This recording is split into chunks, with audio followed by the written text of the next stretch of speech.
She was just a maid, nameless, no past. No one noticed.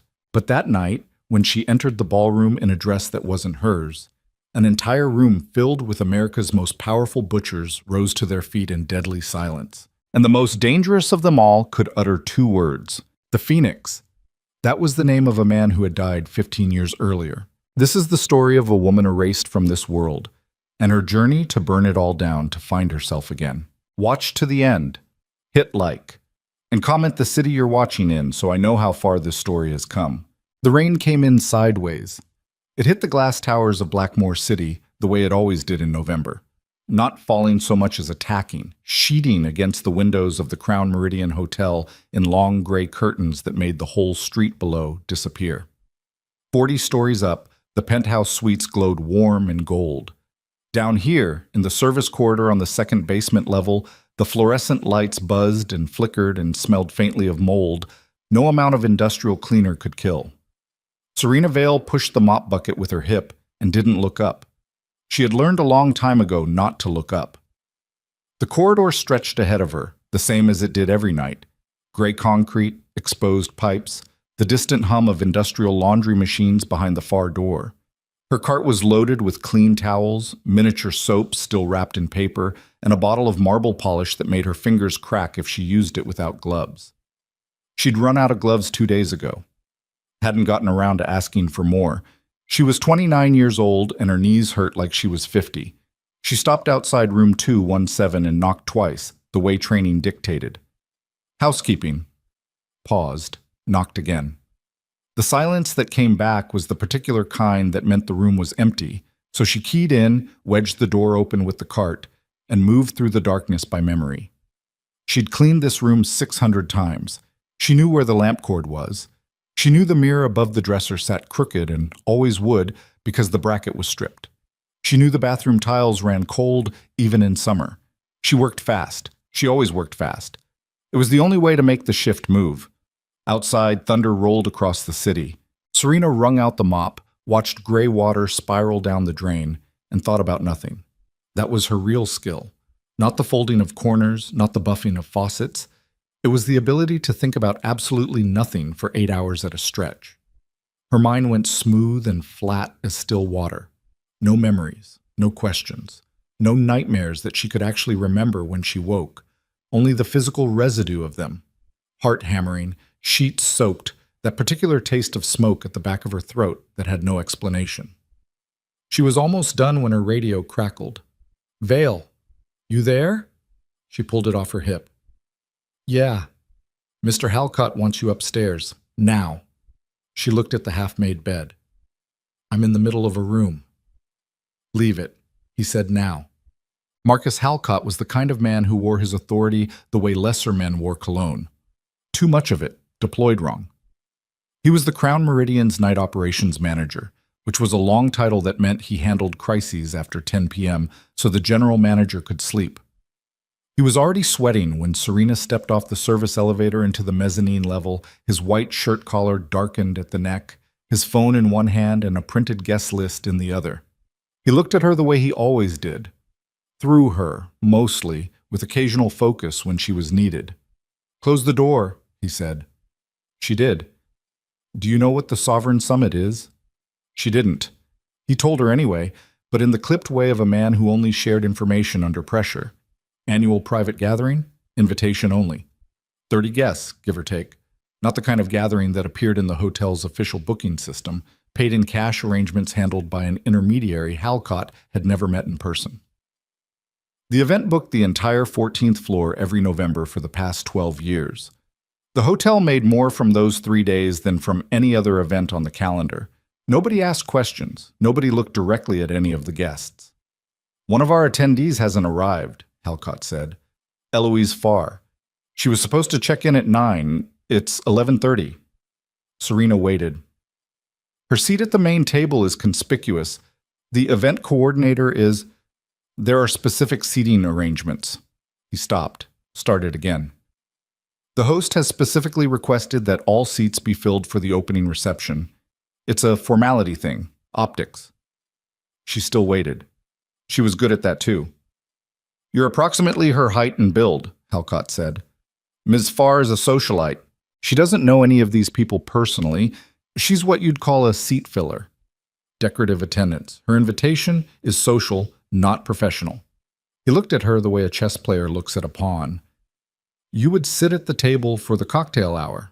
2 hours, maximum. Miss Farr's gown is in the suite. You would change, attend, and leave before the main gathering begins. Serena stared at him. You want me to pretend to be a guest?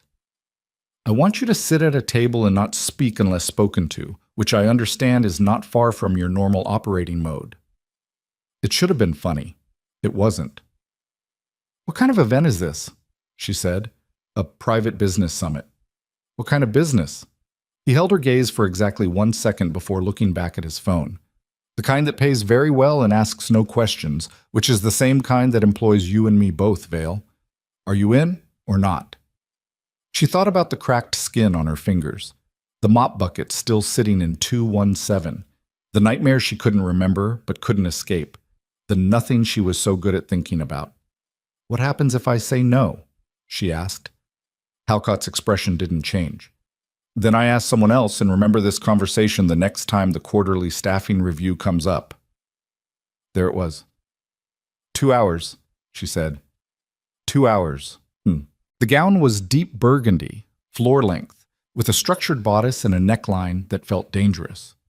Serena stood in front of the mirror in Suite 412 and didn't recognize herself. That happened sometimes, not dissociation exactly, more like the glass was showing her someone else's reflection. A woman with her jaw, her dark eyes, her particular way of holding her shoulders too high. But not her. The earrings in the overnight bag were real diamonds. She put them in anyway. Her hands barely shook. She pulled her hair up the way she'd seen done in 100 guest rooms, the same style in 100 different abandoned magazines. Simple. She had no products. She used water and her fingers and the result was imperfect, but it held. She looked at herself for a long time. She thought, 2 hours. Then she stopped thinking at all. The 14th floor had been transformed. Serena had cleaned it 2 days ago. She knew the layout perfectly, knew which light fixtures ran warm and which ran cold, knew the exact distance from the elevator bank to the main ballroom, but whoever had handled the event setup had rebuilt the space into something unrecognizable. Heavy drapes in charcoal and gold covered every window. The corridor lights had been dimmed to near darkness and replaced with something lower, more amber, the kind of light that hides everything it touches. 2 men in black suits stood at the ballroom entrance with the particular stillness of people who had trained to be still. They looked at her invitation. They looked at her. One of them spoke quietly into an earpiece. They let her through. Inside, the room hummed with the particular frequency of a gathering that didn't want to be a gathering. Conversations low and deliberate, eyes that moved constantly, men in expensive suits who held their drinks without drinking. She counted 14 people already seated at the main table and 5 more standing near the bar. The flowers were white. The silverware was heavy. She found her place card. EFAR. 3rd seat from the left. She sat. She folded her hands. She became invisible in the way she knew how. For 11 minutes, it worked. She was reaching for her water glass, a small, careful reach, the kind that doesn't draw attention. When the room changed, she felt it before she understood it, the temperature dropping without changing, the sound narrowing. She set the glass down without drinking and looked up, and every person in the room was already looking at her. Not glancing, not sliding a gaze sideways the way people do at parties when they're pretending not to stare. Looking. The man across the table had gone the color of chalk. The woman to Serena's right had stopped mid-sentence, her mouth still slightly open around whatever word she'd been about to say. Near the bar, a heavy-set man in a gray suit had gone completely still, his glass suspended halfway to his lips. The silence was total. Serena could hear the rain hitting the windows on the other side of the drapes. Then, from the far end of the table, a chair scraped back. A man rose to his feet. He was tall, in his mid-40s, dark-haired and pale-eyed, with the kind of face that had been handsome once and was now something harder. He wore a charcoal suit with no tie, and he was looking at Serena the way you look at something that should not exist. One by one, as if pulled by a current, the others rose too. Every person in the room. Standing, silent. Serena gripped the edge of the table. What? The Phoenix, the man at the far end said. His voice was barely above a whisper, and it carried across the entire room. He said the words the way someone says the name of a person they buried. It's the Phoenix. A murmur ran through the standing crowd. Shock, or fear, or some amalgam that didn't have a clean name. Two men near the door actually stepped backward. One of them crossed his wrists, knuckles white. Serena pushed her chair back. I don't know what you're talking about. My name is... Don't. The dark-haired man at the far end was still looking at her, and his voice hadn't gone loud, but it had gone rigid, load-bearing. Don't say a name. Not yet. He came around the table. He moved like someone who'd spent years practicing not to look like he was in a hurry, controlled, deliberate. His pale eyes never left her face. Where have you been? I'm a hotel employee, she said. Her voice came out steadier than she felt. I was asked to fill a seat. That's it. I have no idea who you think I am. You have her face. He stopped 3 feet away. He was close enough now that she could see the small scar that cut through his left eyebrow, close enough to see that his hands, hanging at his sides, were very still in the manner of a man actively choosing not to reach for something. Her exact face. I don't know who her is. Vivian Ashcroft, he said. The name landed in the room like a stone dropped into a well. Around them, the standing crowd reacted. A ripple, a flinch, someone drawing a sharp breath. The name clearly meant something. Whatever it meant, the meaning was enormous. It meant nothing to Serena. That scared her more than anything else in the room. I'm not Vivian Ashcroft, she said. I've never heard that name. My name is Serena Vale, and I have worked at this hotel for 4 years, and someone is going to get me fired and possibly arrested if I'm not out of here in the next 30 seconds. So, sit down. His voice didn't rise. It just stopped her. Quiet commands sometimes do that. Please. He added the last word a half-beat late, like it was a tool he'd had to go looking for. I'm not going to hurt you. No one in this room is going to hurt you. His eyes moved briefly across the assembled crowd, and whatever they found there seemed to confirm his point. But you do not get to walk out of here until we understand what we're looking at. You're looking at a woman in the wrong dress at the wrong party, she said.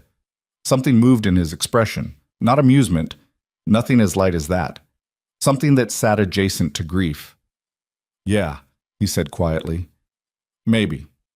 He pulled out the chair beside hers. He sat. He put his hands flat on the table where she could see them. My name is Damien Voss, he said. She knew the name. Everybody in Blackmore City knew the name the same way everybody knew where the fault lines ran. Not because they'd studied the geology, but because at some level the knowledge was just in the ground beneath your feet. Voss Syndicate. Half the legitimate businesses in the city's north quarter. The other half not so legitimate. 3 city council members who returned his calls before they returned anyone else's. The kind of man Serena had spent 4 years being invisible to. I'm sorry I said don't sit down before I said please, he said. I'm trying to figure out if I'm... He stopped. I knew Vivian Ashcroft. Then you know I'm not her. She died 15 years ago. He said it flat. In a fire. With her whole family. Then I'm definitely not her. Or she didn't die. His eyes held hers. They were the particular pale gray of water before it freezes. Or the fire was designed to look like she did. Serena felt something shift in her chest. Not recognition, not memory. Something older than either of those. A physical cold that started below her sternum and moved upward. She thought of the nightmares she couldn't remember. She thought of the taste of smoke. You need to let me leave, she said. I need you to answer one question first. Damien Voss leaned forward slightly, just enough that his voice dropped below the range of anyone else in the room. Do you have nightmares? Serena went absolutely still. Do you dream about fire? He said. Do you dream about running? Do you wake up and taste smoke and have no explanation for it? She could feel her pulse in her palms. Because if you do, he said very quietly, then you are in a great deal of danger. And the only person in this room who might be able to keep you alive is me. The lights went out, not a flicker, not a surge. Everything. total darkness. 3 things happened in the next 4 seconds.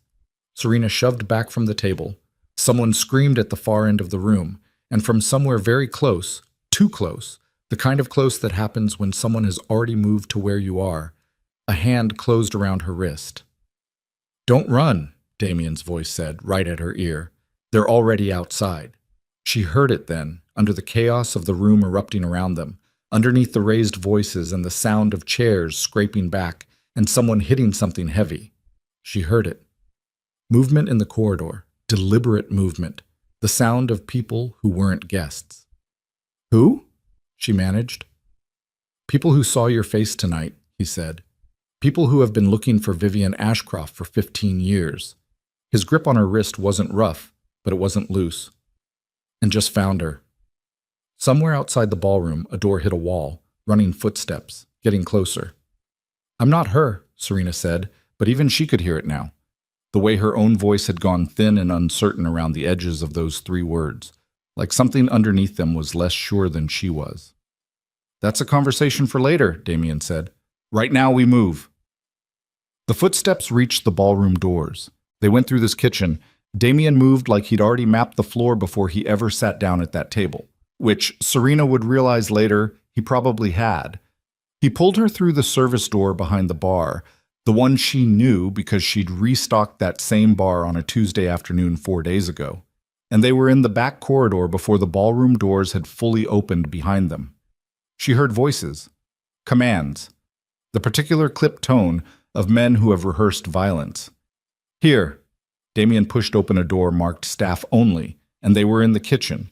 Stainless steel and hanging copper, and the smell of extinguished heat, everything dark and half visible in the emergency lighting that had kicked on when the main power died. The kitchen was empty. Midnight kitchen. Nothing but cold pans and the tick of cooling metal. She pulled her wrist free. He let her. "Talk," she said. "Right now, before another door opens. We need to move. We need to talk." "Vale, who are those people?" He turned. His face in the emergency lighting was all shadow and hard angles, the scar through his eyebrow catching the red-tinged glow. "Harlan Cross's men," he said. "Cross runs the eastern corridor, territory that used to belong to the Ashcroft family. Used to. Until 15 years ago." He checked the far door, listened, looked back. When the family was killed, Cross absorbed the territory inside of 3 months. Moved faster than anyone else, faster than someone who'd just heard about the massacre and decided to expand, faster than that. His jaw tightened. "I was 28 years old. I noticed. I never had proof. And now you think you do. I think you walked into that room and the first person who went pale wasn't someone who recognized a ghost."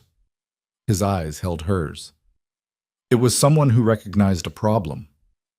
Serena pressed her back against the steel counter. The cold of it went through the burgundy gown straight to her spine. "I'm not Vivian Ashcroft." "You've said that." "I'm saying it again.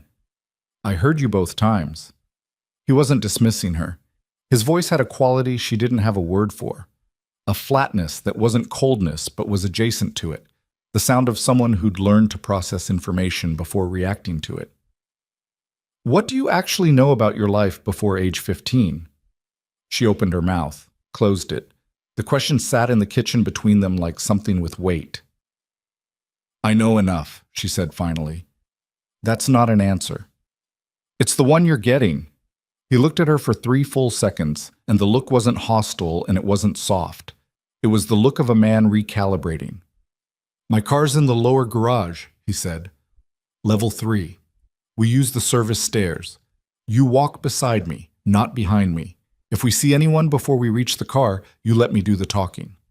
And if I say no, then you stay in this kitchen, and when Cross's men finish clearing the ballroom, they check the adjacent rooms."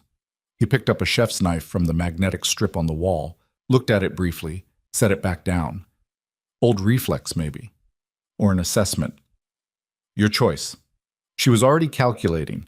Exits, timing, what she had on her. Room keycard in the left cup of the dress's built-in bra, because she always kept her keycard there out of habit. No phone, she'd left it in her locker in the basement. No shoes she could run in, the heels were 3 inches, and the strap on the right one was already cutting into her ankle. She looked at Damien Voss and hated that her best option was standing 6 feet from her with pale gray eyes and blood on his hand she couldn't see but knew was there. "Beside you," she said. "Not behind." "Right. Check." The service stairs smelled like old concrete and cleaning solution. Serena's heels hit each step with a sound she couldn't muffle, and eventually she stopped trying and just moved as fast as the gown allowed, gathering the hem in her free hand, the fabric bunching at her hip. Damien took the stairs at a pace just below a run, controlled, deliberate, checking each landing before they turned onto it. Third floor landing, he stopped. She nearly ran into his back. He held up one hand. She stopped. She listened. Voices below them, 2 of them. The echo made it hard to place, but she estimated level 1 or level 2. Not getting closer. Stationary. A checkpoint. Damien turned and looked at her, and she could see the math happening behind his eyes. "The other side," he said, very quiet. "Service tunnel connects to the parking structure directly, longer, but it misses the lobby entirely." She knew the tunnel. She'd pushed the laundry cart through it every Thursday morning for 2 years. She thought of telling him this and decided against it. "Lead," she said instead. Bam. The tunnel was worse. Lower ceiling, no emergency lighting, just the distant amber glow from either end creating a pocket of near-total dark in the middle. Their footsteps changed character, harder, the sound bouncing off the narrow walls. She could hear her own breathing more than she wanted to. She could feel the hem of the gown dragging where she'd finally let it go. Halfway through, she spoke. "Vivian Ashcroft," she said. "Tell me who she actually was." He didn't stop walking.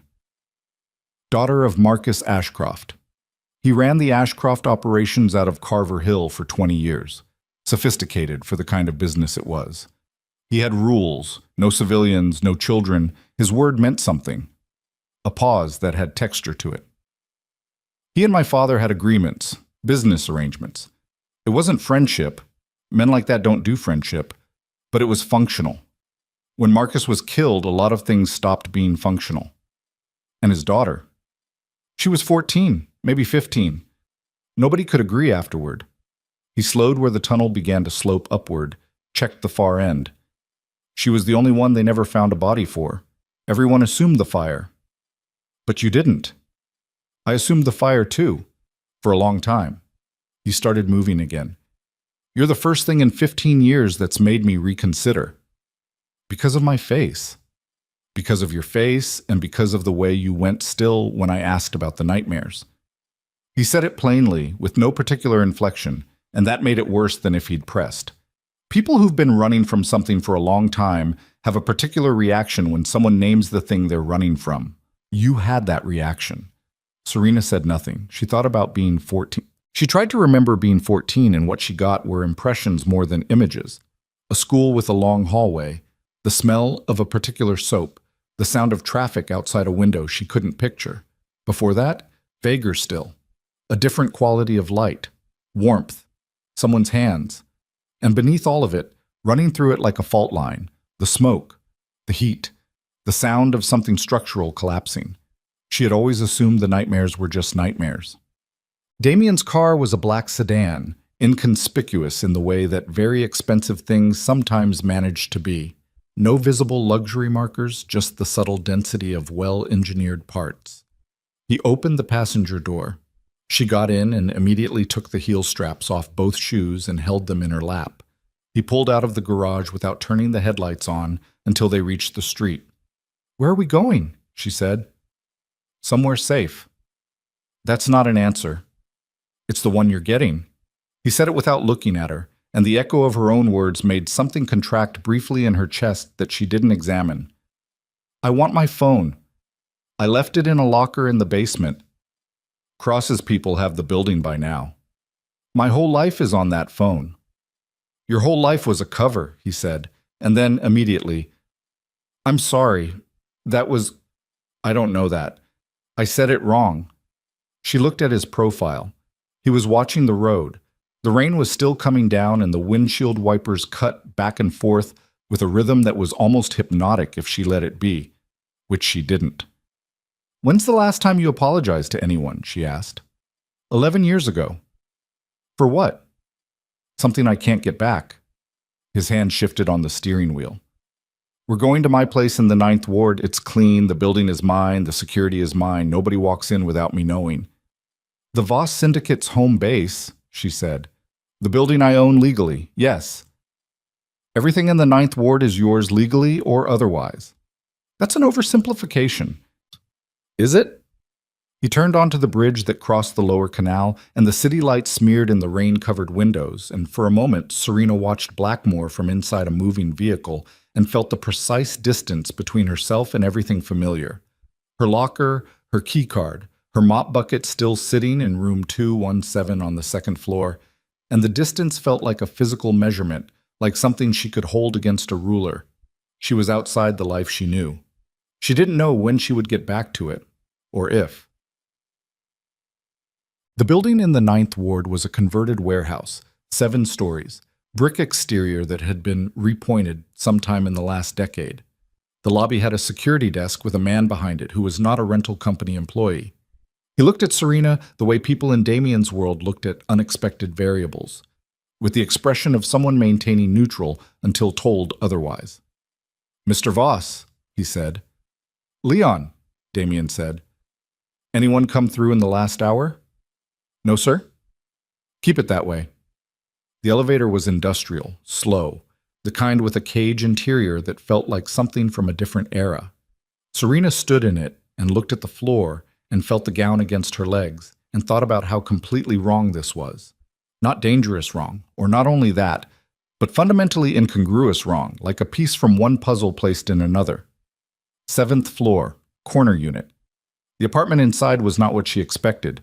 She had expected something that looked like territory. She got something that looked like someone lived in it. Books on actual shelves, a drafting table with architectural drawings rolled out and weighted at the corners, a kitchen that had been used recently, a coat over the back of a chair. The view was the canal and the lower city, and the rain turning all the lights into watercolor. "Sit anywhere," Damien said. She sat at the kitchen table. Old habit. He moved to the kitchen and put on water for coffee without asking if she wanted it. She noted that. He came back with a first aid kit and set it on the table. "Your ankle," he said. She looked down. The heel strap had done what she'd felt it doing. A thin cut, not deep, running across the top of her left foot, dried blood she hadn't noticed in the dark. "I'm fine," she said. "It'll get infected if you leave it." "I've been handling my own wounds for—" She stopped. He looked at her. He didn't say anything. "For a long time," she finished. "I'm fine." He left the first aid kit on the table and went to get the coffee. She opened the kit herself. His name was Reeves.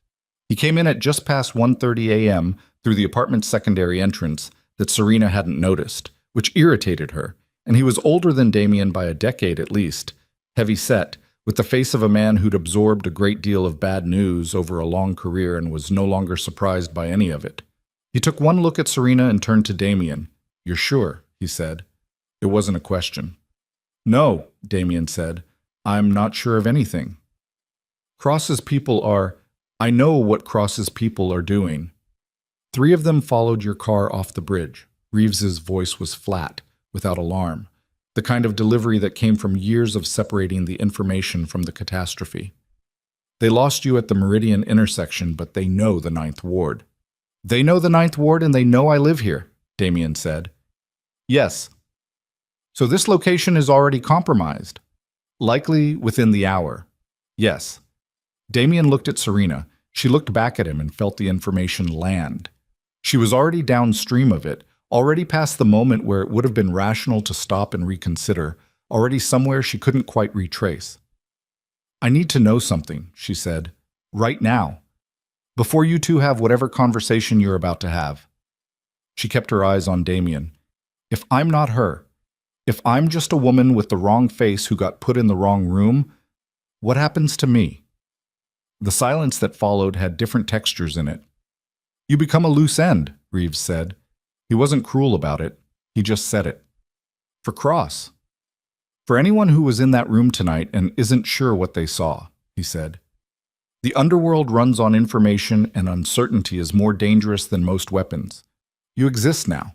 You can't unexist. So there's no version of this where I go back to my job and my apartment and my life. Not tonight, Damien said. After that, he stopped. She could see him weighing something. I don't know. Then tell me what you do know. He poured a second coffee. He pushed it across the table to her. He sat down opposite her with his own cup, and he looked at her the way she was beginning to recognize, the look that was doing work, filing and sorting, the opposite of the looks most people gave her, which were looks that slid off the surface of her and kept moving. I know that Marcus Ashcroft's daughter had a bodyguard named Ellis Crane, he said. Old generation, loyal in the way people were loyal before everything became transactional. When the massacre happened, Ellis wasn't at the estate. He was supposed to be. He wasn't. He circled the cup with both hands. He disappeared the same night, never surfaced again. You think he took her? I think if I were a loyal bodyguard, and I arrived at the estate and found what Cross's people left behind, and I found one person breathing, I would not stop until I had her somewhere they couldn't find her. He paused. And I think the most effective way to hide someone is not to move them far. It's to make them someone else. Serena felt the kitchen tighten around her, the rain outside, the light above the table with its slight buzz, the first aid kit with its white plastic case.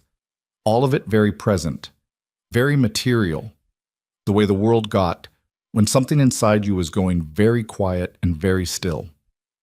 You think she became someone with no past, she said.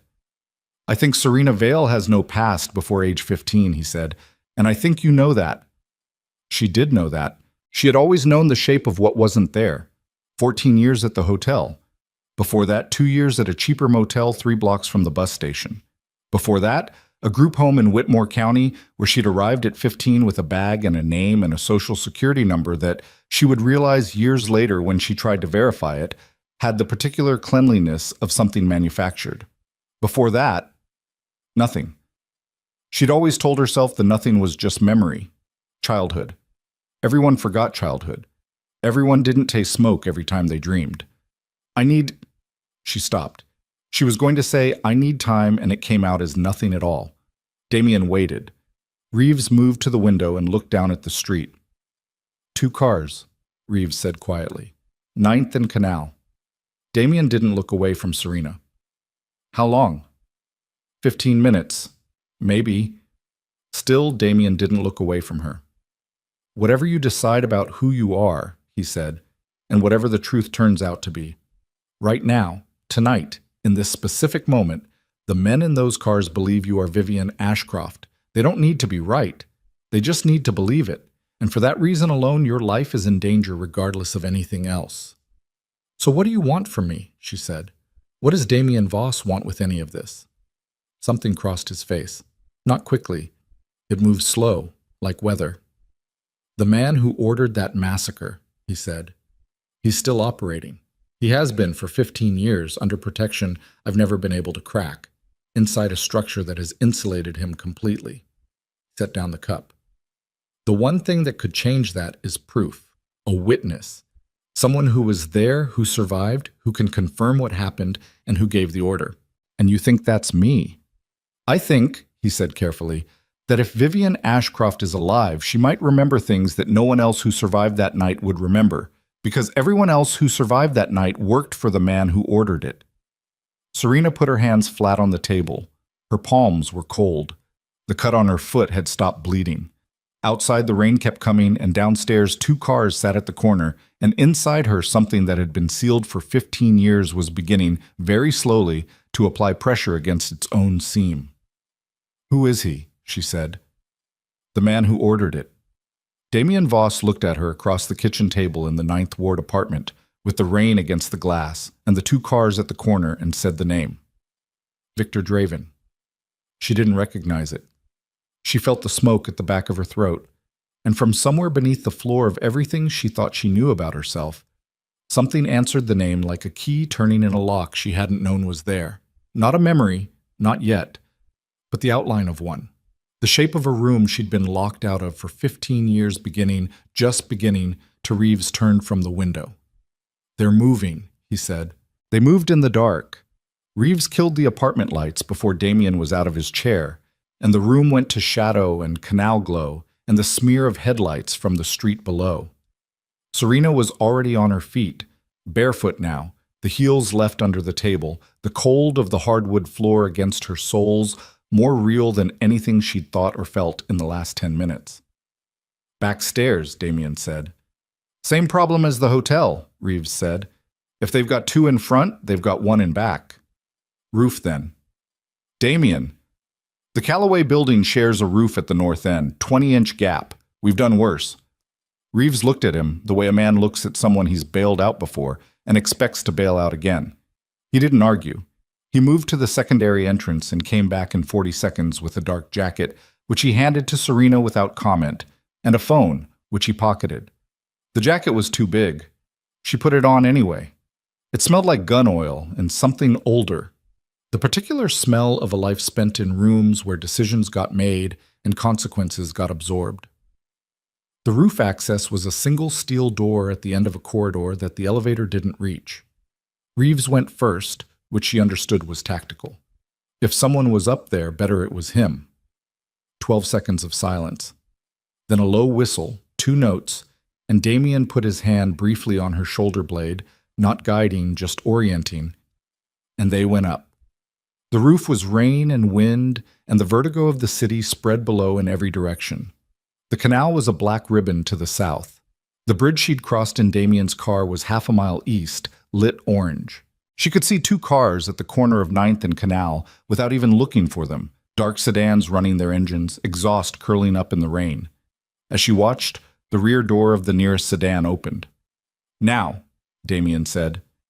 The gap between buildings was not 20 inches. It was closer to 30, and the Callaway building's roofline was 4 inches lower, which meant the jump was forward and slightly down. Reeves went first, no preamble, just a 3-step run, and then he was across, landing in a crouch on the other side with a sound absorbed by the rain. Serena stood at the edge and looked down at the alley, 8 stories below, and felt the particular quality of her own fear. Not panicked, not irrational, just very clean and very honest, her body telling her exactly what was at stake. Damien appeared at her left. He didn't say you can do this or it's okay or any of the things people said when they needed you to move. He just stood there, present. And that was enough. Or it was enough combined with the sound of a roof access door opening somewhere below them. Not this roof, one of the lower structures to the east, but close enough. She jumped. The landing was harder than she expected. Her right foot caught the Callaway roof's raised edge, and she went down on one knee, hands out, and the jacket sleeves absorbed the gravel abrasion instead of her palms. She was up before either of them reached her.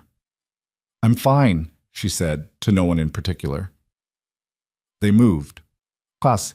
Reeves had a car 3 blocks from the Callaway building.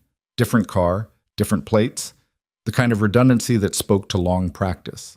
A gray utility van, the kind that looked like it belonged to a plumbing contractor, which meant it belonged to nothing and no one that Cross's people would be looking for. Serena climbed into the back.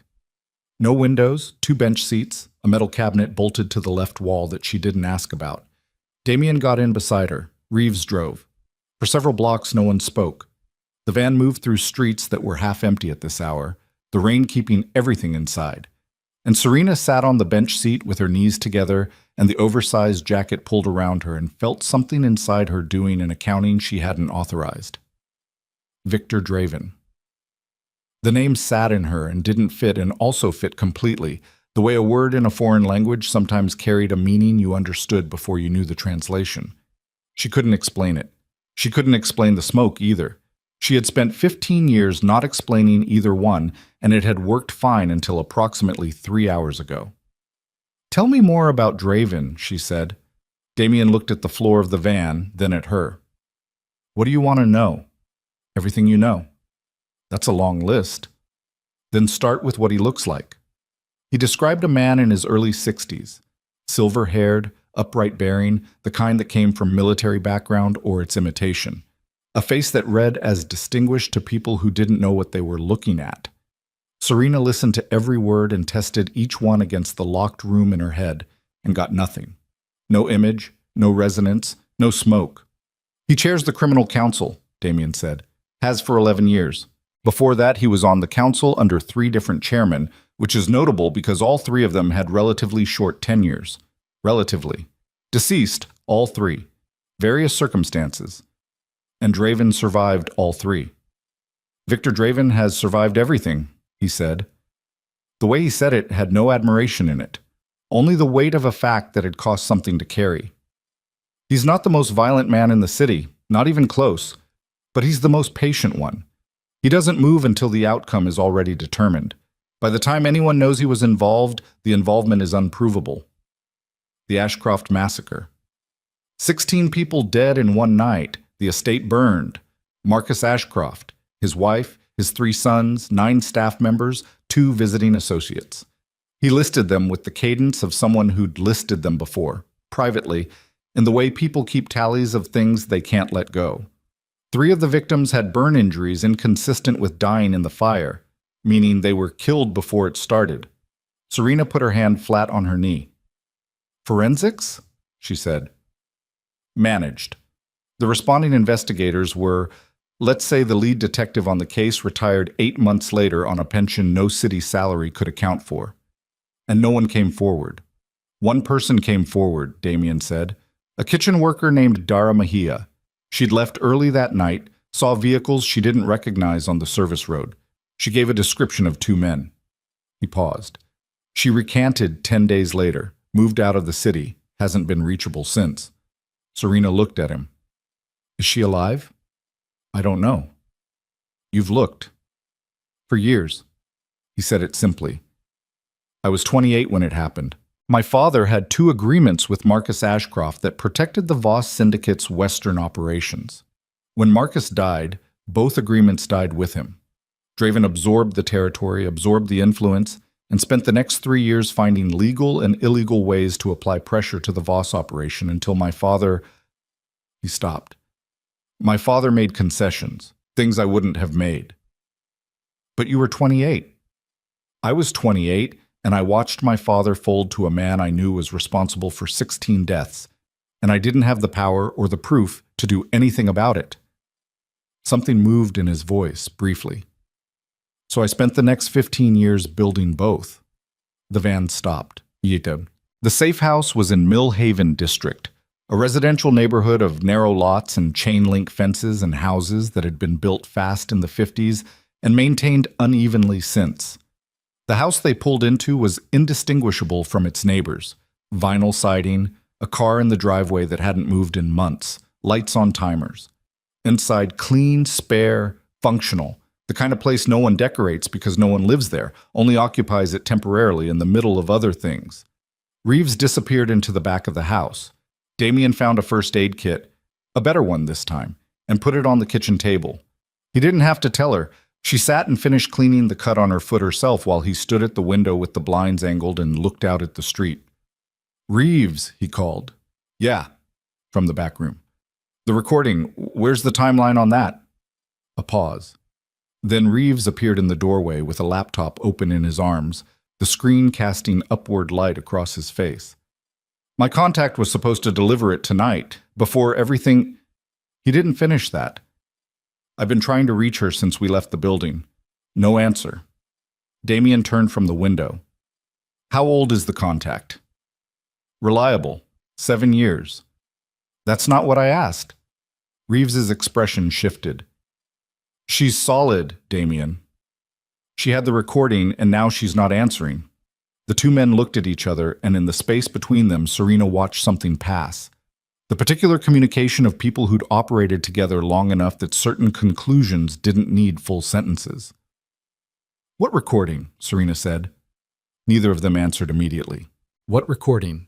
She said again, and her voice had changed. She heard it change, dropping to something flatter and more insistent. The voice of a woman who had been 3 hours out of her life and was running low on patience for information she was entitled to. Damien turned from the window fully. He looked at Reeves for one moment, some negotiation happening silently, and then he looked at Serena. 6 months ago, he said, a former associate of Draven's died in a federal holding facility. Natural causes or processed as natural causes. Before he died, he apparently gave something to his attorney. His attorney made contact with a source of mine. He pulled a chair from the table and sat, not across from her, but at the end, angled. The claim was that the associate had made a recording. Years ago.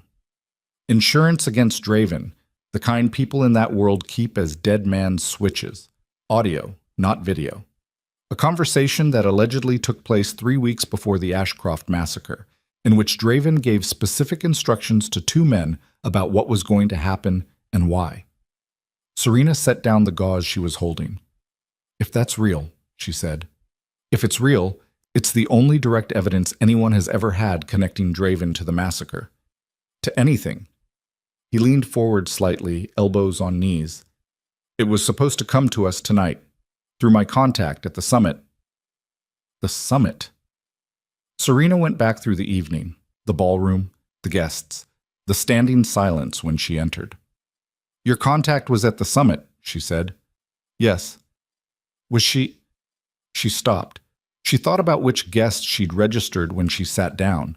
The rapid inventory you did in any new room when you'd spent years working in spaces where you needed to anticipate need. The woman to her right who'd stopped mid-sentence. The woman who'd had her mouth slightly open.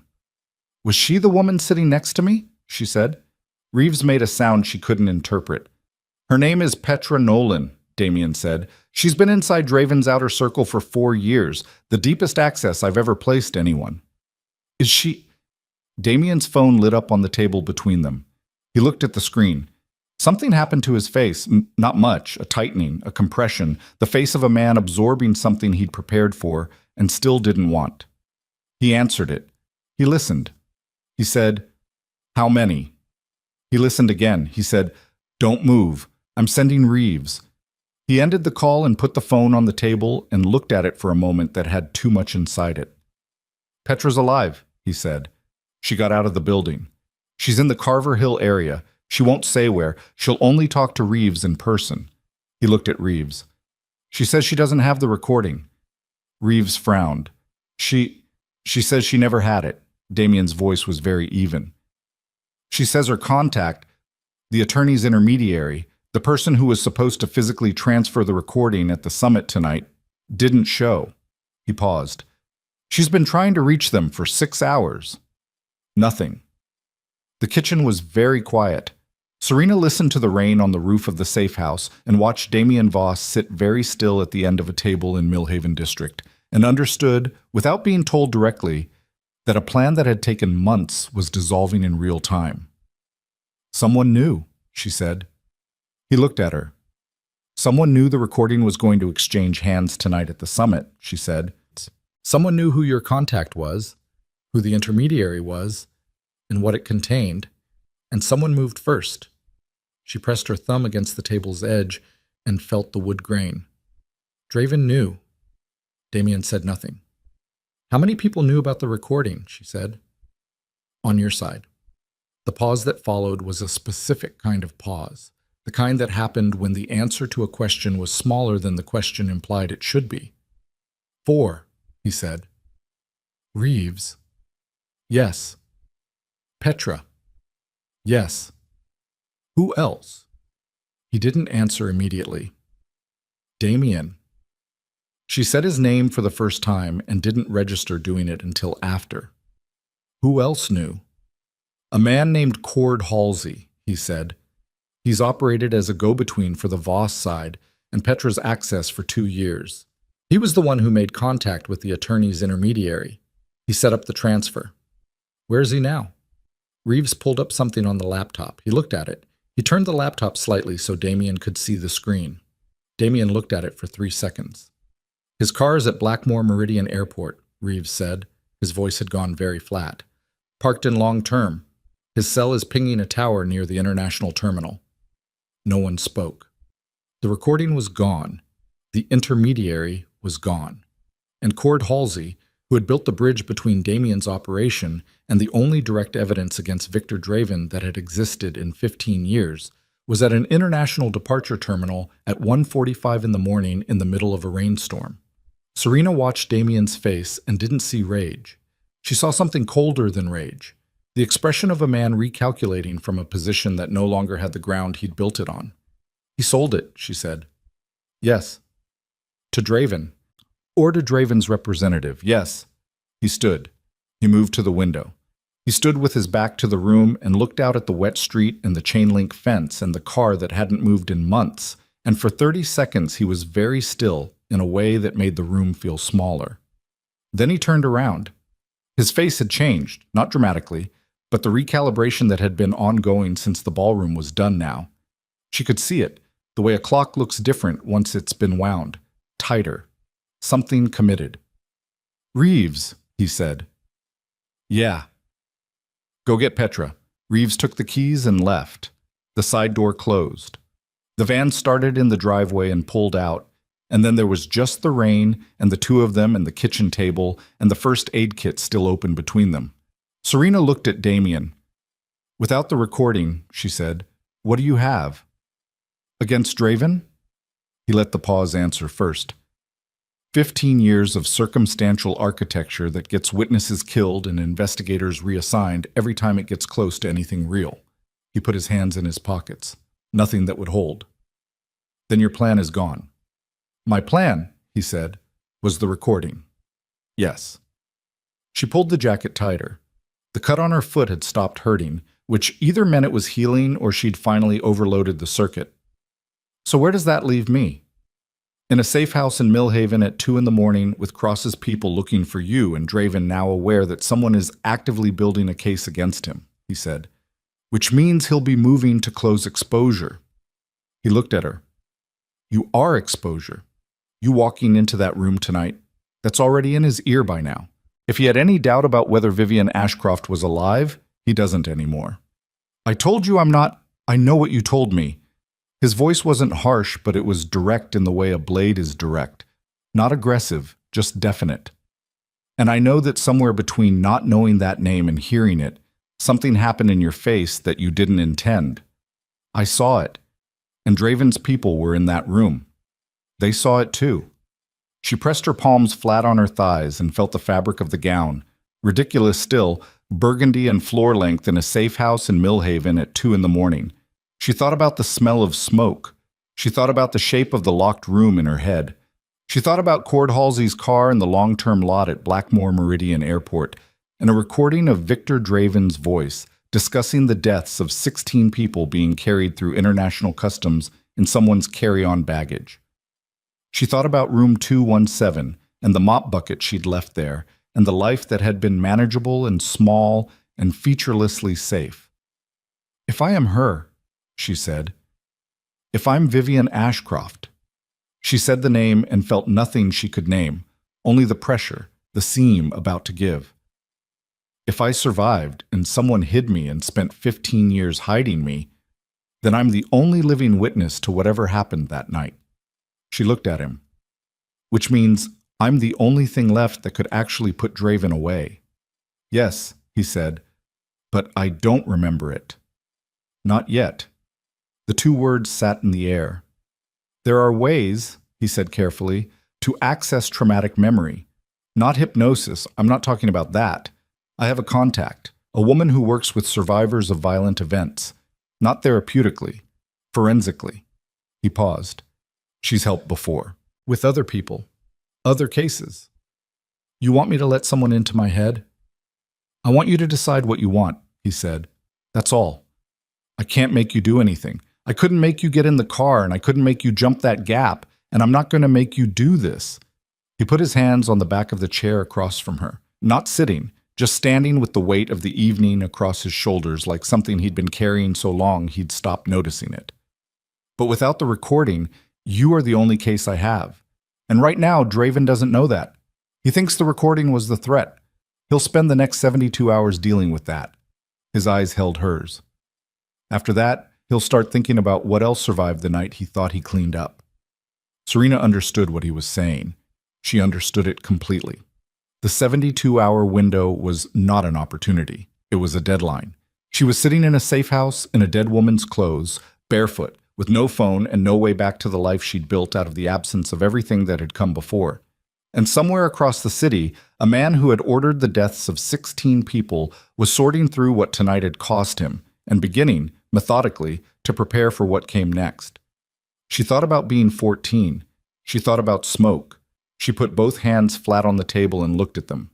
Her hands, which she had used for 4 years to clean rooms that other people dirtied and leave no trace of herself in any of them, the hands of a woman who had made herself as close to invisible as a living person could get. She thought, this is the last moment this works. The invisibility. The nothing. The very effective skill of thinking about nothing for 8 hours at a stretch.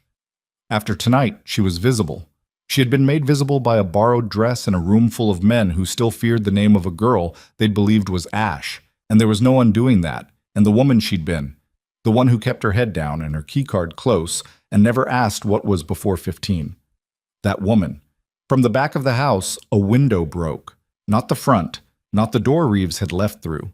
The back of the house, where there was a small bathroom with a frosted window above the toilet, that Serena had noted when they arrived because she always noted exits and hadn't examined why until right now. Damien was moving before the sound fully registered, and Serena was half a second behind him, and as she came around the table she heard the second sound. Not glass, not breaking, but the particular whisper crack of a suppressed shot, and the light above the kitchen table exploded in a spray of glass and the room went dark and someone was already inside. The kitchen went dark and Serena dropped. Not a decision. Instinct, the body moving before the mind authorized it, hitting the floor on her palms and knees as a second suppressed shot punched through the cabinet above where she'd been standing. She felt the displaced air against the top of her head. That close. Damien was already low, moving toward the hall in a crouch, and she tracked him by sound because she couldn't see anything. The kitchen had one window and the blinds were angled and the only light came from the canal glow filtering through the cracks. Not enough. Barely anything. She heard him open a drawer. She heard the specific weight shift of a man picking up a firearm. So there was a gun in the kitchen drawer, filed away. Not useful to her right now. She pressed her back against the base of the counter and breathed through her nose and listened. One person. Maybe two. Moving from the back of the house toward the hallway. She tracked the footsteps, heavy, deliberate, not trying to be silent anymore, which was either confidence or a second approach she hadn't identified yet. Veil.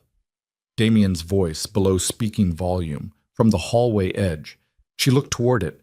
She could make out his shape, crouched, the outline of his arm extended. When I move, he said, you go right. Laundry room. Door at the end. Keep it closed behind you. It's not a discussion. There's a window in the laundry room, she said. If there's someone in back, they can come through it. A pause. Brief. Then we need to know how many there are, he said. She already knew. She'd heard 2 sets of footsteps, one heavier than the other. The back window entry had used at least one person. She hadn't heard any sound from the front of the house, but the front was the predictable point, and Cross's people had gotten to the 9th Ward building without being predictable. 2 inside, she said. Possibly a 3rd outside maintaining front. He was quiet for a second. How do you know that? She didn't answer because she didn't have an answer that didn't open a door. She wasn't ready to open. The footsteps in the hall stopped. Silence. The particular kind that preceded something. Damien fired twice down the hallway. Controlled shots, the noise enormous in the small house, and Serena was moving before the echo cleared, not to the laundry room, left instead, through the kitchen doorway into the small dining area she'd registered when they arrived. 3 steps, and she was at the side window, the one with the thin curtain that the timer light in the front room backlit faintly. She looked through the gap. One man outside, left side of the house, near the side gate, facing the street. His back was 3/4 to her. He was on a phone. She registered. She was barefoot, wearing a gown with no weapon and no shoes and a cut on her foot that had reopened sometime in the last 3 minutes without her noticing, blood on the hardwood beneath her heel. From the hallway she heard a body hit the floor. Then Damien's voice, ragged. Clear left. She went back. The man in the hallway was down. She stepped around him without looking at his face. Damien was at the far end of the hall, back against the wall, breathing through his mouth. Not from exertion, from a hit she hadn't seen him take. His left forearm was pressed against his side. "You're shot," she said. "Creased," he said. "Keep moving." "Damien." He pulled his arm away from his side, looked at it, put it back. "Not deep. Keep moving." She looked at the door at the end of the hall, still closed. If the second interior shooter had been the one Damien's shots dropped, the hallway was clear. If there had been a third interior that she'd miscounted, the door was a problem. She reached past Damien, grabbed the door handle, waited. He positioned beside it, weapon up. She pulled the door. Empty. A bedroom, small window, intact.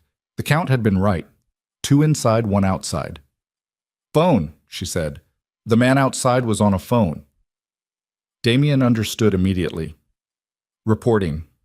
Or requesting additional approach. Or both. She looked at the bedroom window. The side of the house, the man outside would have a sightline to this window if he moved from the gate. "We need to go now while it's still just him." "The van. Reeves took the van. There's a second car." He pushed off the wall. 2 blocks east, gray Civic, lockbox under the rear wheel well. He reached into his jacket with his good arm and came out with a second key fob, held it out. She took it. "If we get separated, we won't," she said. Not a reassurance, a decision. They went out the front. The man at the side gate was positioned for the side. The front approach was a calculated bet. Wrong to them for the same reason it was the predictable entry point, which meant it was probably clear, probably the gap in their perimeter, while they'd focused resources on what they thought was the exit. The bet paid. The front walk, the gate, the street. Rain hitting her bare feet on the concrete, the cold of it immediate and grounding. Damien behind her, his left arm held close, moving faster than a man with a lateral wound should have been moving. And she clocked that and filed it. Not invincible, but committed, the distinction between those two things mattering enormously. They moved east along the sidewalk, staying close to the building lines, in the shadows between street lamps. 2 blocks. She counted them. The gray Civic sat between a pickup and a recycling bin. Unremarkable. She found the lockbox with her fingers on the first try, 4th position on the wheel well, the way Damien had described. Key inside. She drove. She drove south and then west in a route that had no logic she could explain except that it felt right. Not a place, not a destination, but a direction that put distance between them and Millhaven by the fastest route that didn't touch the main arteries. She knew Blackmore the way you know a city you've moved through by foot for years. Not the landmarks, not the named streets, the texture, the rhythm of it. The faster light at 3rd and Caro versus the long cycle at the Meridian interchange. Damien sat in the passenger seat with his jacket open, holding a cloth from the glove compartment against the wound on his left side. She glanced at it when the streetlights allowed. Clean edges, dark blood. A graze, but deep enough. He needed stitching, not now. "Where are we going?" he said.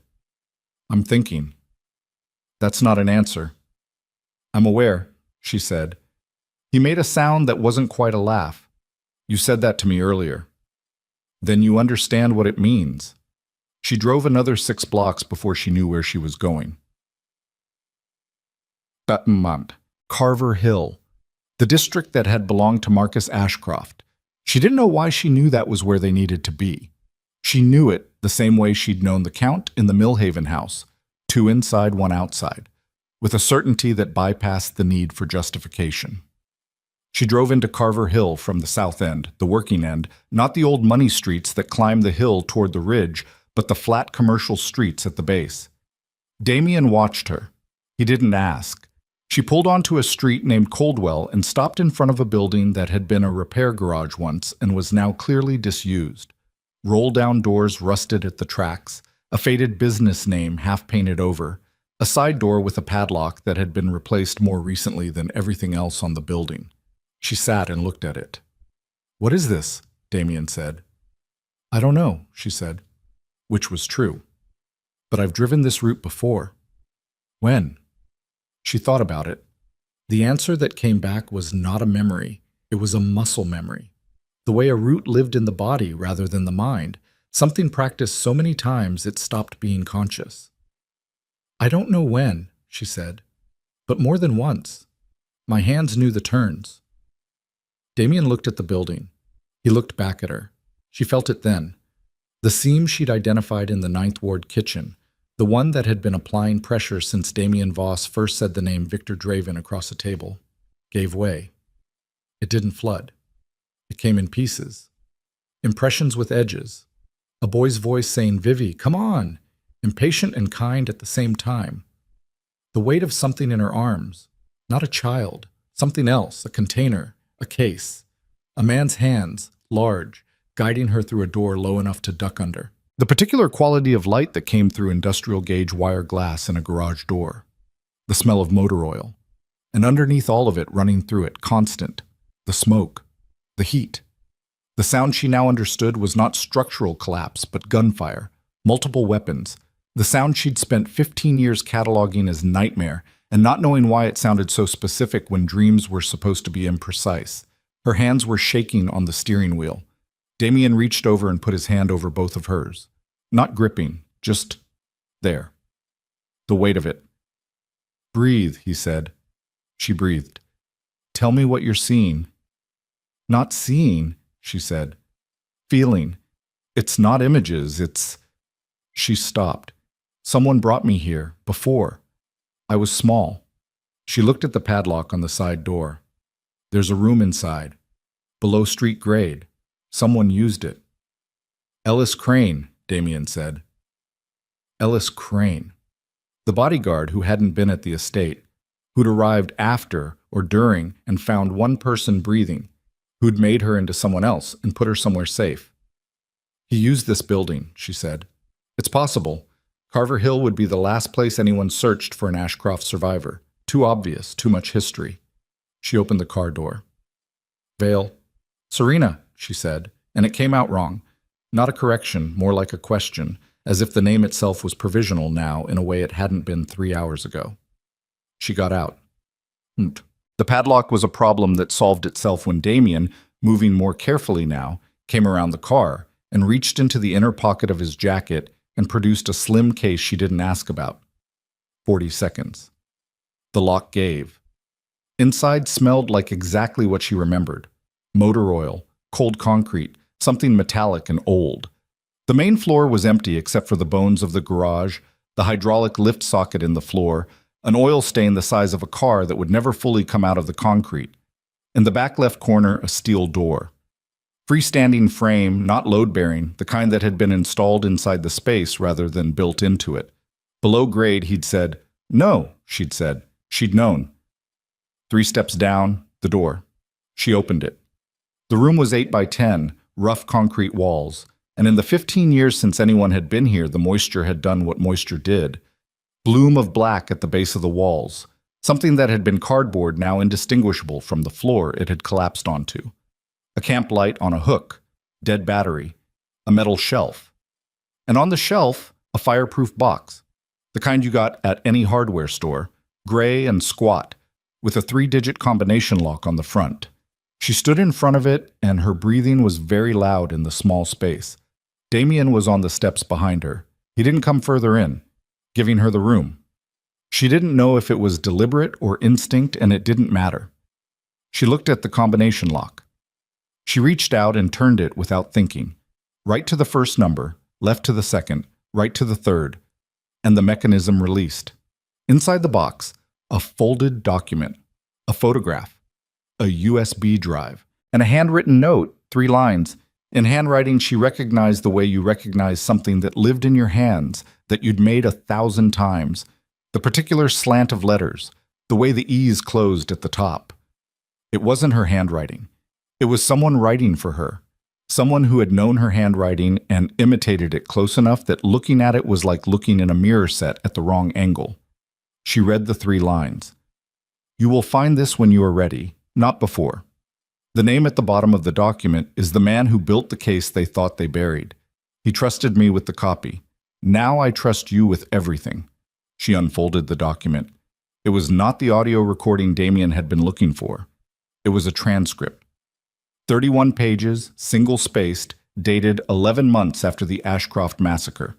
Header at the top in typewritten letters. Verbatim record, V. Draven, private counsel session, redacted location. Source, active embed, verified. She turned to the last page. At the bottom, a name she didn't know, and below the name a position, Deputy Director, Blackmore City Criminal Intelligence Division. A cop. A cop had been inside Draven's counsel sessions. A cop had made this transcript, and Ellis Crane had hidden it in a fireproof box in a room below a garage in Carver Hill and left the combination in the muscle memory of a 14-year-old girl he'd put back together from the wreckage of a single night. She held the document and felt the weight of 31 pages and 15 years, and the particular texture of a plan that someone else had laid out for her before she was old enough to understand what plans cost. "Damien," she said. He came down the steps. She held up the transcript. He took it. He read the header. He read the first page. He turned to the last page and looked at the name at the bottom and his face in the dim room, the emergency light on his phone casting everything in cold white. Went through several things in rapid succession. "You know that name," she said. "Calder Ames," he said. "Yes, I know that name." "He's still alive?" "He retired from the division 6 years ago."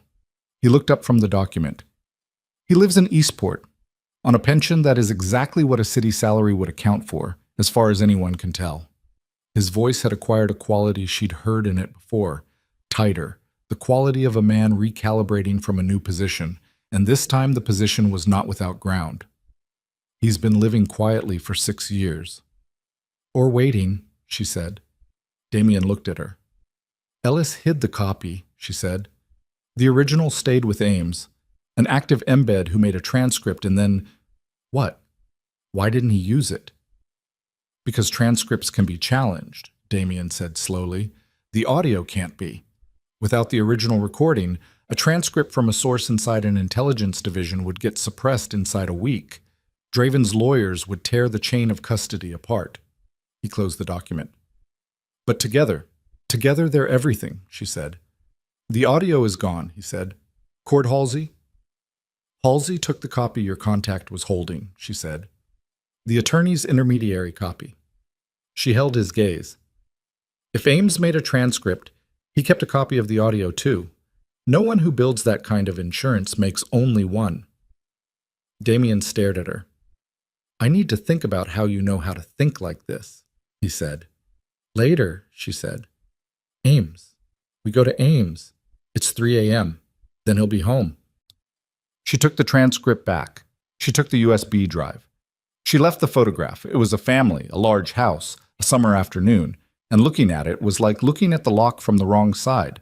The shape of the keyhole, but not the key. Not yet.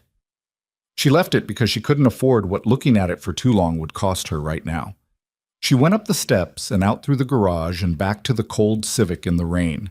She had blood on one foot and a borrowed jacket and 31 pages that had been waiting in a fireproof box for 15 years, and the particular feeling of someone who had been sleepwalking for a very long time and was no longer... Damien's phone rang. Not his personal phone, a secondary one, that she hadn't seen before, that he pulled from an inner pocket with his good arm. He looked at the screen. His face did something she had not seen it do before. Not the compression of bad news, not the recalibration of new information, something more like the expression of a man who had just understood that what he thought was the perimeter was not the perimeter. He answered it. He listened for 11 seconds. He said, "How long ago?" He listened again. He ended the call. He stood in the rain outside the Coldwell Street garage and looked at Serena with the transcript in her hands and the USB drive in her jacket pocket, and he said, "Draven knows about Ames." The rain came down. "Someone told him tonight," Damien said. "After the summit, after the Millhaven house.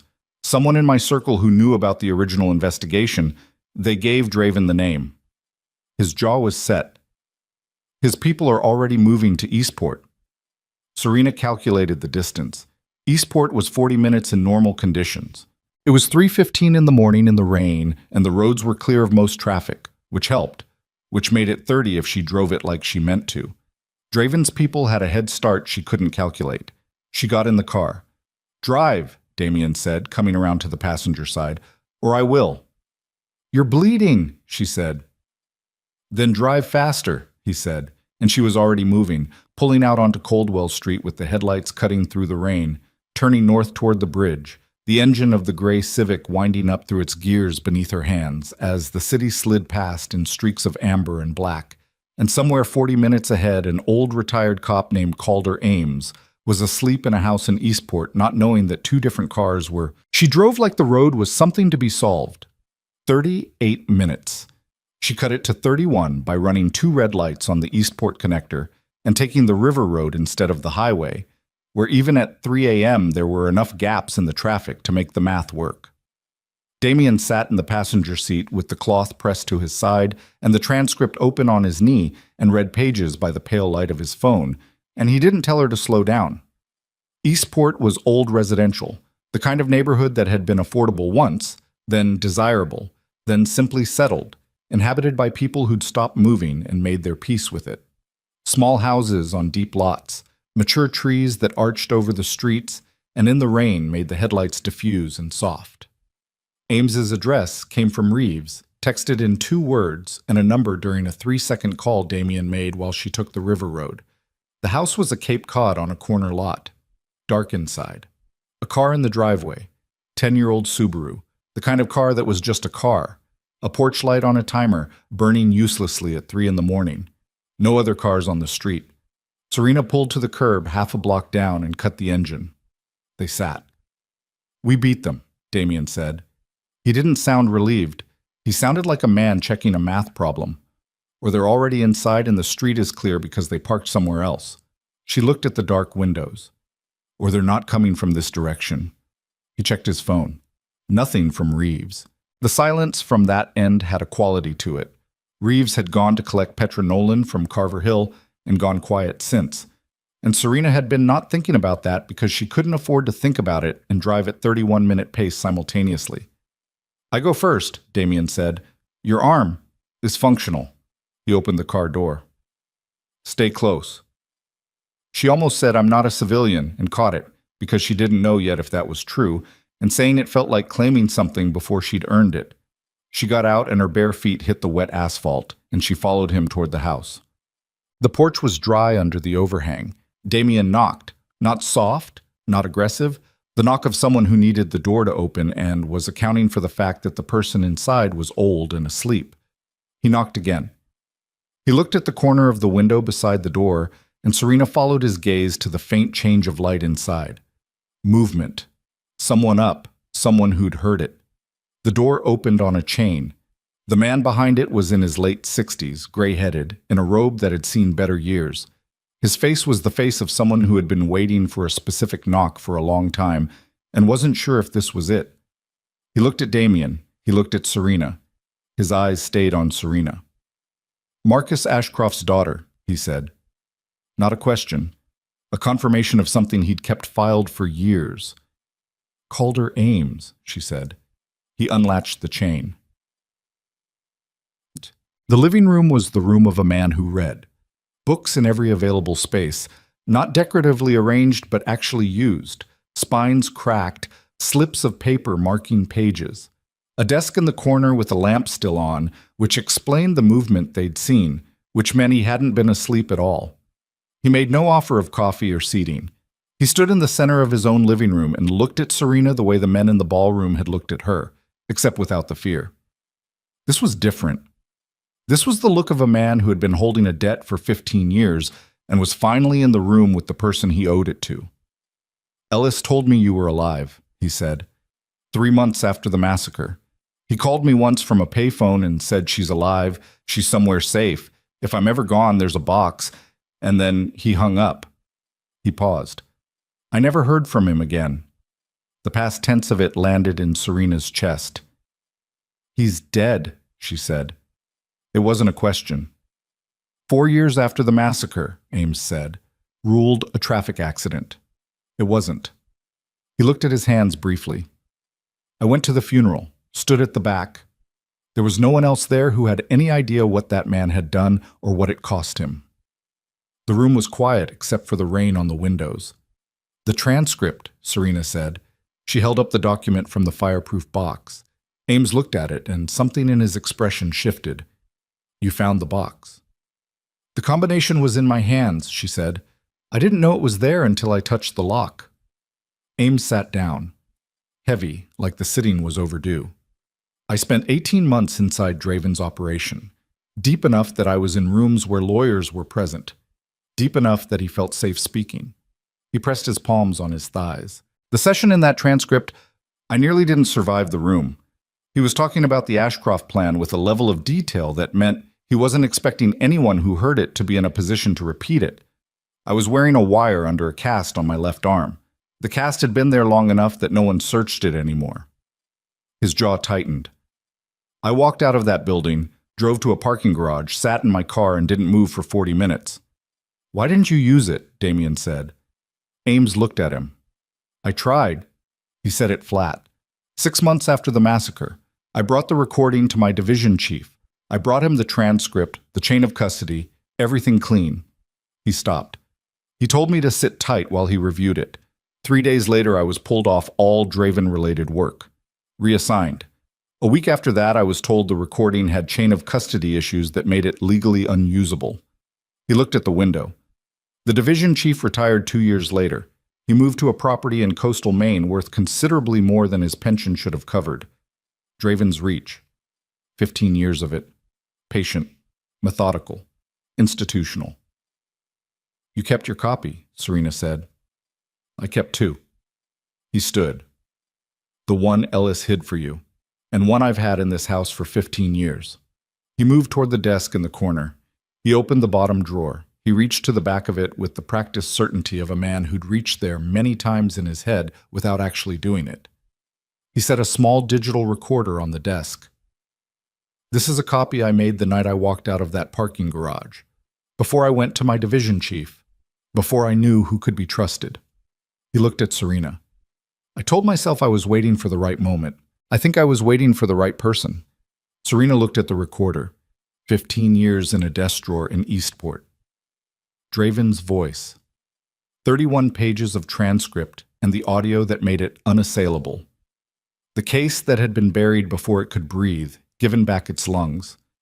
She reached for it. The front window broke. Not a rock. The pressure wave hit first, the boom arriving a fraction of a second after the window became nothing, and Serena went down purely on reflex while the lamp on the desk jumped and the books on the nearest shelf shook their spines, and plaster dust came from the ceiling in a fine white fall. Damien was already between her and the window, which she registered and immediately resented and couldn't do anything about because the world had just rearranged itself again. She pressed the recorder against her chest, inside the jacket. Damien fired twice through the open window into the darkness. Ames was on the floor beside the desk. Not hit, down on purpose, the instincts of an old operator still present under the retired man's robe. Back door, he said, not loud. Through the kitchen. There's a detached garage, my other car. How many? Damien said. If Draven sent a team, Ames started. How many? 4 minimum. He doesn't do anything with fewer than 4.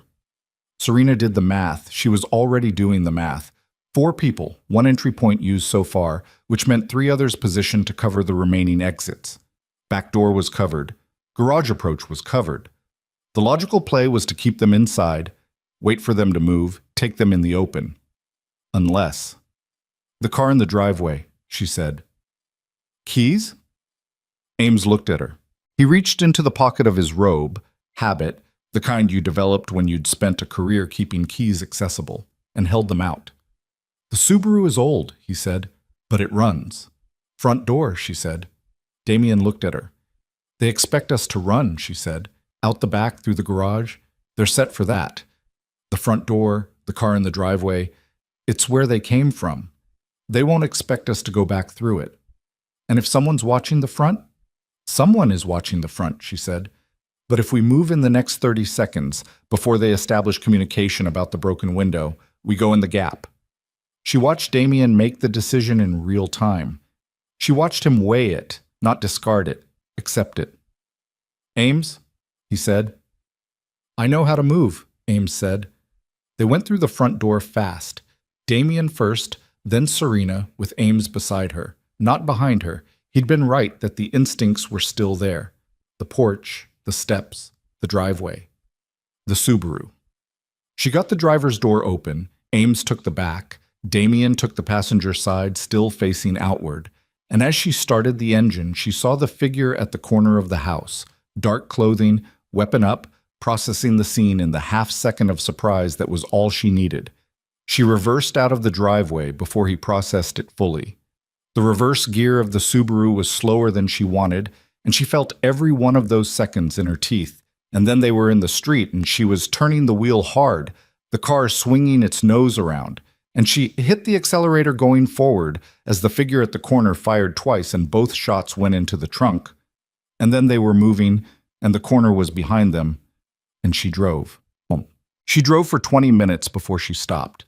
A commuter parking lot off the Eastport connector, half full even at this hour with the cars of night shift workers. She pulled between two SUVs and killed the lights and sat. Damien was checking the wound on his side. Ames was in the back seat looking out the rear window with the focused attention of a man running probability calculations. "They'll pull the plates," Ames said. "I know," she said. "We have a window." She looked at Damien. He was pale in the way that blood loss made you pale. Not emergency pale, not yet, but the particular grayish tint of someone running on insufficient reserves. "Reeves," she said. He called. This time it answered. The conversation was short. Reeves had Petra.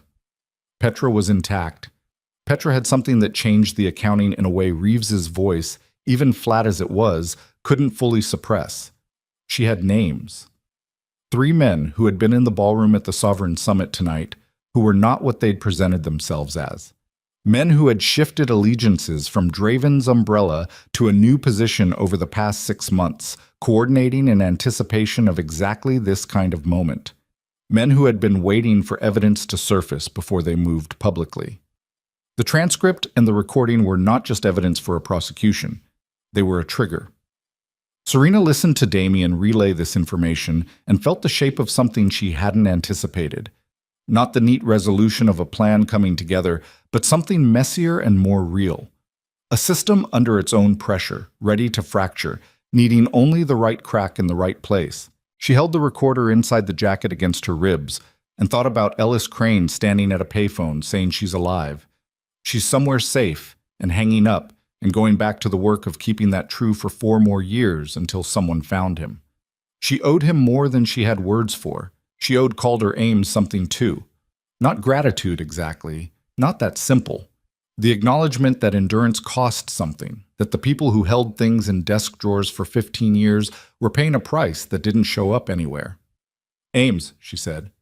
He looked at her from the back seat. "The division chief who buried this," she said. "Is he still in Maine?" Something very tired and very precise moved through Ames's expression. "As far as I know." "His name goes in," she said. "Whatever happens with Draven." "His name goes in too." Ames looked at her for a long moment. Ellis always said Marcus Ashcroft's children were the sharpest people in any room they entered. He paused. "I only ever knew the boys from a distance, but I think he was right." She didn't respond to that. She couldn't yet. The information of being someone's daughter, someone's sister, it was in the room with her now, and she was not ready to look at it directly, the way you couldn't look directly at a light after a long darkness. One thing at a time. Victor Draven was arrested at 6:47 in the morning, not at a harbor fortress, not in a blaze of gunfire. In the foyer of his Blackmore City townhouse, in a gray robe, by 4 federal agents who had been sitting on the case for 6 months, waiting for the audio evidence that made the transcript legally actionable. The evidence had been in their hands for 3 hours by then, delivered through channels that Petra Nolan, 4 years inside Draven's outer circle, 4 years of the particular corrosive work of being someone else in a place where being found out meant dying, had established long before anyone had known what tonight would produce. Serena watched it happen from a car parked on the opposite side of the street. She hadn't planned to watch. She'd ended up there by the kind of incremental decision-making that happened when you'd been awake for 26 hours And the world kept presenting the next step before you'd finished processing the last one. Reeves had driven. Damien was in the hospital. Not intensive care, not that bad, but the wound had needed proper attention, and she'd made that non-negotiable around 5 a.m. in a way that hadn't left room for argument. The argument had been brief and one-directional. He'd said he wasn't going anywhere. She'd said, "You're losing blood, and I need you functional for whatever comes next." He'd looked at her when she said whatever comes next, as if the phrase itself was the thing he'd been waiting to hear. The implicit thing in it, the acknowledgement that there was a next, that she was in it, that the woman who'd pushed a mop cart and thought about nothing for 8 hours at a stretch had made a decision about her own future in the back of a gray Civic at 3 a.m. and was not walking it back. He went to the hospital. She watched Victor Draven come out of his townhouse between two agents and look at the street with an expression that was composed in the way that only decades of practice could produce. Not shock, not fear. The expression of a man calculating, still, even in the moment of being walked toward a federal vehicle in a gray robe at 6:47 in the morning. Then his eyes found her. Across the street, through the windshield of an unremarkable car. She didn't know how he found her, like recognition, maybe? The same recognition the room full of men had produced last night when she walked in wearing the wrong dress. The face that was Vivian Ashcroft's face, that had always been Vivian Ashcroft's face, looking at him across 20 feet of Blackmore City morning. He stopped. One of the agents said something. He started walking again. He didn't look away from her until the car door closed between them. She watched the vehicle pull away. She felt nothing she could cleanly name. Not triumph. Triumph was too bright and too simple for what sat in her chest. Not grief, though that was in there too. The grief of a family she'd carried as smoke and muscle memory for 15 years and was only now beginning to approach as something she'd actually lost. Not closure, she distrusted that word on principle, had always distrusted it. The idea that things closed like books when in reality they just moved from the active to the ongoing. What she felt was the specific weight of something very old being set down. She had not known she was carrying it until just now.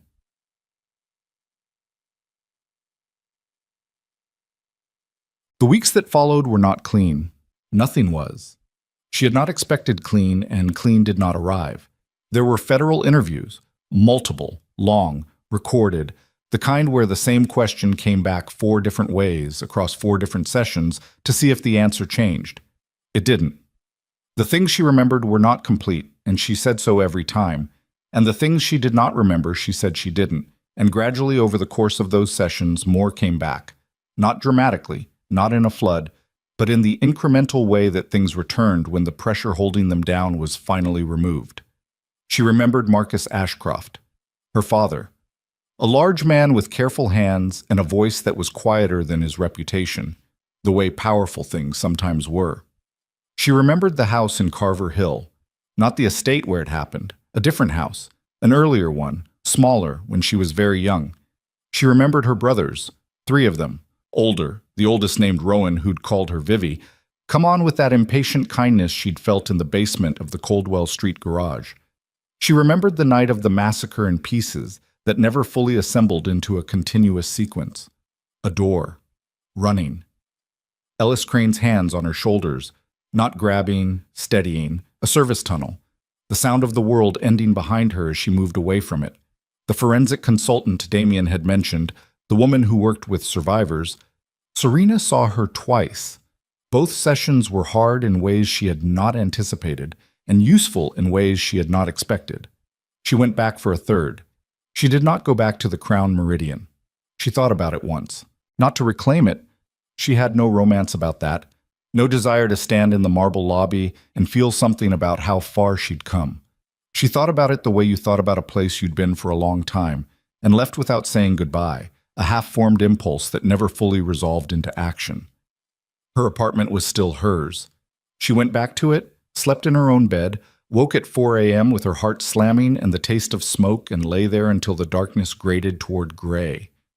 This happened 4 times in the first 2 weeks. The 5th night she slept through. She was not fixed. She was not healed. She was in the ongoing. The Ashcroft estate in Carver Hill had been acquired by the city after the massacre, held in a legal limbo for years. And now, through a process that involved 3 lawyers and a level of paperwork that was its own particular kind of punishment, was in the process of reverting to her. She didn't want to live there. She didn't want to maintain it as a monument or a museum. She sat with the paperwork for a week and then called one of the lawyers and said she wanted to deed it to the city for community use, specifically housing services for families displaced by the kind of economic violence that didn't make the news but produced the same homelessness as the physical kind. The lawyer asked if she was certain. She said yes and meant it without drama. The criminal operations tied to the Ashcroft name, legacy accounts, structures that had been maintained by people who'd stayed loyal to a name even when the name had no one behind it, she systematically dismantled these over the following months, working with Reeves and 2 attorneys who'd been vetted to a standard she'd developed her own instincts about by then. Not because the money was tainted, it all was, in one way or another, in that world, but because maintaining it required her to be someone she had already decided not to be. The criminal council, without Draven, fractured as predicted. Some of it reorganized, some of it dissolved. Damien Voss navigated the aftermath the way he navigated everything, with patience and calculation and the willingness to absorb a short-term loss for a longer-term stability. She watched him do this and occasionally sat across a table from him while he did it, and gradually those conversations began to contain things other than strategy. He was not easy. She did not want easy. He was honest in the way that people who had done difficult things and not pretended otherwise could sometimes manage. He did not pretend the Voss Syndicate's history was other than what it was. He did not ask her to pretend that her own past, the one she'd had, and the one she was reclaiming, was clean or simple or resolved. He asked her once, months into it, while they were sitting in his apartment with the canal visible beyond the windows and coffee going cold on the table between them, what she wanted. Not from him, from anything. From the space that had opened up where the running used to be. She thought about it for a real amount of time, not performing consideration, actually sitting with the question. "I want to know what Rowan was like," she said. "My brother. I have one memory of his voice, and the rest is gone." Damien was quiet. "There might be people who knew him," she said, "from before. I want to find them and ask them things." She looked at the canal. "I want to find out what happened to Dara Mejia, the kitchen worker who gave testimony and recanted. I want to know if she's alive. I want to make sure she is if she isn't." "I can help with that," he said. "I know," she said. "I know you can." She hadn't said she needed him to. She hadn't said she didn't. The space between those two things was something she was still learning the dimensions of, and she was learning them without rushing, which was new. The whole enterprise of not rushing was new. 6 months after the night at the Crown Meridian, there was a gala. She did not organize it. A coalition of city organizations, the kind that had been trying to do rehabilitative work in neighborhoods like Carver Hill and Millhaven for years with insufficient funding, put it together as a fundraising event and attached her name to it with her permission after she'd read what the money would actually do, which was pay for 3 residential programs and a legal aid expansion in communities that needed both. It was held at a venue on the north side. Not the Crown Meridian. She'd specified that. She arrived in a car that Reeves drove, which was a habit she'd developed that she examined periodically and decided she was keeping. Not from fear. She was past fear in the old sense, the ambient dread of a woman who'd spent 15 years making herself small enough to avoid notice. From practicality, and from something she was still getting used to, the acknowledgement that she was the kind of person who traveled with security now, and that being that person did not mean she'd become something lesser. She wore a black dress she'd bought with her own money. She wore no borrowed gowns. The room was full. She didn't know most of the people in it and was at peace with that. She knew Ames, who was in a corner with a glass of water looking like a man attending his own quiet vindication and feeling slightly uncomfortable about it, which she understood. She knew Petra Nolan, who'd come across the room to her early in the evening and stood in front of her for a long moment before saying, "I was sitting next to you in the ballroom, and I didn't know what I was looking at." And Serena had said, "Neither did I," and they'd stood there, and both of them had understood something that didn't require elaboration. She found Damien near the back of the room, out of the main current of the event where the lighting was lower. He was watching the room the way he always watched rooms. The ongoing assessment, the professional habit he'd stopped apologizing for because she told him she didn't need him to. "How are you doing?" he said. Not a question shaped like a question, a real one. She considered it. "I'm here," she said, which was the most accurate thing. Not fine, not good, not any of the words she'd handed people for years in lieu of actual answers. She was here. She was the person in the room rather than the person who cleaned the room after everyone left. She was carrying a name she'd been born with and had spent 15 years without, and it fit differently than she would have expected. Not like reclaiming something she'd lost, but like growing into something she'd always been and hadn't had the room to be yet. She was Serena Vale. She was Vivian Ashcroft. She was learning that these were not contradictions requiring resolution. They were two true things sitting in the same body, the way most people's truths did, without clean borders, without the neat narrative of before and after. She was 30 years old, and she was starting, which was not the same as starting over. Damien stood beside her and watched the room, and after a while she let herself lean slightly against his shoulder, just slightly, just enough to feel the warmth of it, and he didn't comment on it, and she was glad. Some things were worth having without making them into statements. Across the room, someone moved toward a small stage and began to speak about the programs the evening would fund. She listened to the specifics, the number of beds, the legal aid hours, the job training slots. She'd read all of this already. She'd signed off on all of this already. Hearing it aloud in a room full of people was different. It was the difference between a plan and a thing that was real. She thought about the mop bucket in room 217. She thought about Ellis Crane at a payphone saying she's alive.